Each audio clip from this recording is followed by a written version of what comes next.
ខ្លាយជាភរិយាស្វាមីខន្តីស្រឡាញ់មើលថែគ្នាស្មើកើភ្នែកប្តីប្រពន្ធរួមសុខទុក្ខទៅមុខមិនរារែគោរពម្ដាយក្មេក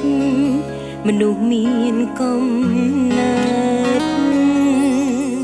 ម៉ែក្មេកមានកូនប្រសាសូមគុំគិតចាញ់ស្រឡាញ់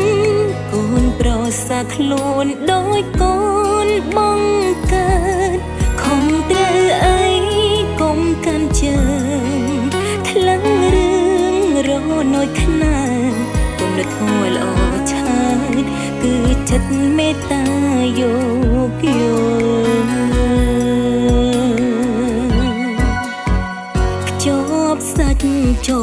ប់ឈាមម៉ែក្មេកនឹងកូនប្រសាកូនបានសុខថ្លៃថ្លាដោយសារសុភ័ក្រមាំងកូនម៉ែក្មេកថ្វាជាម្លងកូនជ្រកគ្មានទុកអំពើកាយយកយល់បានផ្ដល់ក្ដីសុខពិតជីវិតរស់រីករា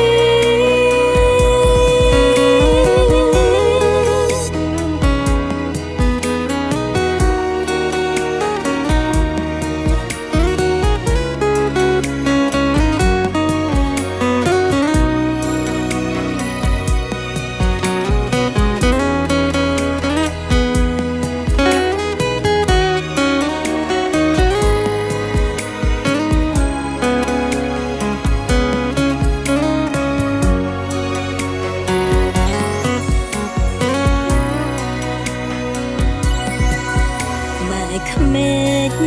មានកូនប្រសាសូមគុំគិតចាញ់ស្រ